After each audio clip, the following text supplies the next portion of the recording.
দেশের বন্যা কবলিত পূর্ব ও পূর্ব দক্ষিণ জেলাগুলোতে ত্রাণ তৎপরতা এবং পুনর্বাসনে সরকারি বেসরকারি ও দাতা সংস্থাগুলোকে সমন্বিতভাবে কাজ করার আহ্বান জানিয়েছেন অন্তর্বর্তী সরকারের প্রধান উপদেষ্টা ডক্টর মোহাম্মদ ইউনূস।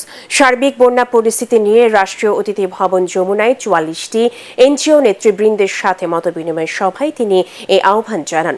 দুর্গত এলাকায় পানি নেমে যাওয়ার পরপরই খাদ্য ঘাটতি মোকাবেলায় প্রবাসী সহ দাতা গোষ্ঠীদের সহযোগিতা চাওয়া হবে বলে জানান প্রধান উপদেষ্টা। সভা শেষে এক প্রেস ব্রিফিংয়ে ডক্টর ইউনূসের উদ্ধৃতি দিয়ে এসব কথা জানান তার প্রেস সচিব ও বেসরকারি সংস্থা ব্র্যাকের পরিচালক আসিফ সালেহ।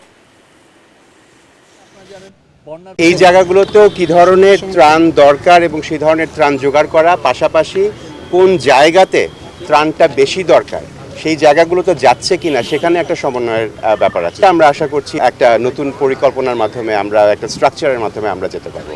আমরা চেষ্টা করছি ডিজেল পাঠিয়ে ওইখানে যাতে টাওয়ারগুলোকে কোনোভাবে যেন চালু করা যায়। এই সমস্ত ডিস্ট্রিক্টের থেকে কিন্তু প্রচুর লোক বিদেশে থাকে, তাহলে হবে কি ওদের সাথে ডায়াসপোরারও একটা সরাসরি সম্পর্ক তৈরি হবে।